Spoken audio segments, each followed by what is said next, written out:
Praise the Lord. கர்த்தரும் இரட்சகருமாகிய இயேசு கிறிஸ்துவின் இனிய நாமத்தினாலே உங்கள் அனைவருக்கும் என் அன்பின் வாழ்த்துக்கள். இந்த நல்ல நாளை காண செய்த தேவனுக்கு ஸ்தோத்திரம் உண்டாவதாக.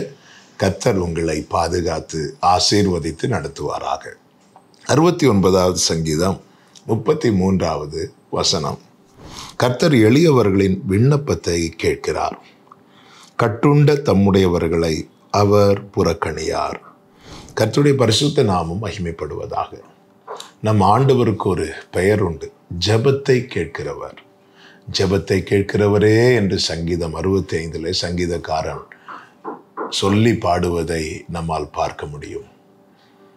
அவர் எளியவர்களின் விண்ணப்பத்தை கேட்கிறார் என்று வேதம் சொல்லுகிறது. பொதுவாகவே எளியவர்களுடைய சத்தம் நசுக்கப்படும், குரல் நெரிக்கப்படுவதை நம்மால் பார்க்க முடியும்.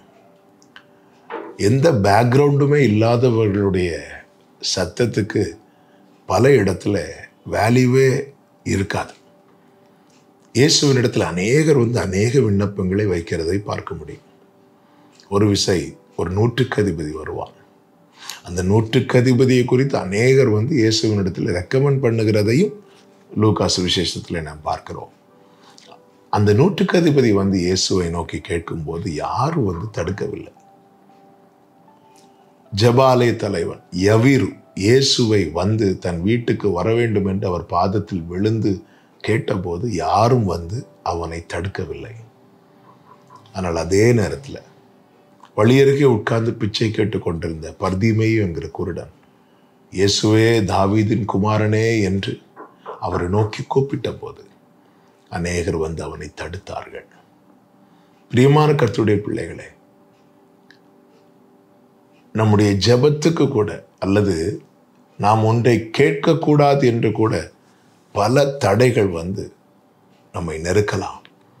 ஆனால் அந்த நேரத்தில் ஒன்றை புரிந்து கொள்ள வேண்டும், என் ஜெபத்துக்கு தடை வருகிறது என்றாலே நிச்சயமாய் கர்த்தர் என் ஜெபத்தை கேட்பதற்கு ரெடியாகி விட்டார் என்ற அர்த்தம்.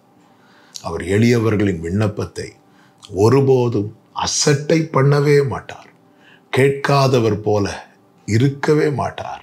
எனவே தான் வேதம் சொல்லுகிறது, அவர் உபத்திரவப்பட்டவனுடைய உபத்திரவத்தை அற்பமாய் எண்ணாமலும் அவனுக்கு தமது முகத்தை மறைக்காமலும் இருப்பார் என்று சொல்லப்பட்டிருக்கிறது. பர்திமேயு இயேசுவே தாவீதின் குமாரனே என்று அழைத்த போது இயேசு நின்றார் என்று வேதம் சொல்லுகிறது. அதன் அர்த்தம் என்ன? அந்த எளியவனுடைய விண்ணப்பத்துக்கு பதில் கொடுத்து விட்டுதான் இனி அடுத்த ஸ்டெப்பை எடுத்து வைப்பேன் என்றல்லவா அதன் அர்த்தம். பிரியமான கர்த்தருடைய பிள்ளைகளே, நோக்கி கூப்பிடவோ நோக்கி பார்க்கவோ ஆமென் ஒருவரும் இல்லை என்ற நிலையில யாராவது கேட்டுக்கொண்டிருப்பீர்களே என்றால், எளியவர்களுடைய விண்ணப்பத்தின் சத்தத்துக்கு செவி கொடுக்கிற ஒரு தேவன் நமக்காக பரலோகத்தில் இருக்கிறார். நோக்கி கூப்பிடுங்கள், யார் தடுத்தாலும் அவர் நிற்பார். எப்படி பர்திமேயுவுக்கு கர்த்தர் ஒரு அற்புதமான விடுதலை கொடுத்தாரோ, அப்படி ஒரு அற்புதமான காரியத்தை உங்கள் வாழ்க்கையில செய்து அவரை மகிமைப்படுத்தும்படி கிருபை செய்வார். கர்த்தர் உங்களை ஆசீர்வதிப்பாராக. ஜெபிக்கலாமா? எங்கள் நல்ல தகப்பனே, இரக்கமுள்ள தேவனே, எளியவர்களின் விண்ணப்பத்தை கேட்கிறவர், பதில் கொடுக்கிறவர், எங்கள் ஜெபத்துக்கும் பதில் தருவீர் என நம்பி நம்முடைய சமூகத்தில் அர்ப்பணிக்கிறோம். இயேசுவின் நாமத்தில் பிதாவே, ஆமென்.